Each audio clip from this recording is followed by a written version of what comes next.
मंचर येथील सीताराम लोंढे यांच्या गणराज मंगल कार्यालयाच्या मागे असलेल्या शेतात दिवसाढवळ्या बिबट्या फिरत असताना दिसला असून यामुळे परिसरात भीतीचे वातावरण पसरले आहे. बिबट्या शेतात फिरतानाचा व्हिडिओ स्थानिक नागरिकांनी मोबाईलमध्ये काढला असून व्हिडिओ सोशल मीडियावर व्हायरल झाल्याने या परिसरात पिंजरा लावून बिबट्याला जेरबंद करावे अशी मागणी होऊ लागली आहे. आंबेगाव तालुक्यातील बागायत गावामधील ऊस तोडणी जवळपास पूर्ण झाली असल्याने बिबट्याचे लपण क्षेत्र कमी झाले आहे. तसेच सध्या उन्हाचा तडाखा मोठ्या प्रमाणात वाढल्याने वाढलेल्या उकाड्यामुळे पाण्याच्या शोधात बिबटे ऊसाच्या शेतातून दिवसा बाहेर येताना दिसत आहे.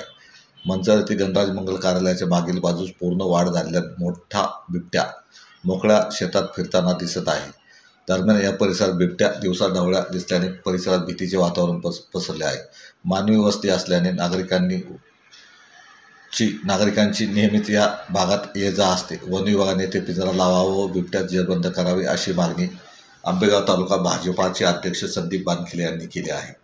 वाढत्या उन्हामुळे वन्य प्राण्यांच्या पिण्याच्या पाण्याचा प्रश्न देखील गंभीर बनला असून ज्या ठिकाणी बिबट्याचे मोठ्या प्रमाणात वास्तव्य आहे त्या परिसरात वन विभागाच्या माध्यमातून वन्य प्राण्यांसाठी पाण्याची व्यवस्था देखील करणे गरजेचे आहे अशी मागणी मंचरचे माजी उपसरपंच सुनील बानखिले यांनी केली आहे.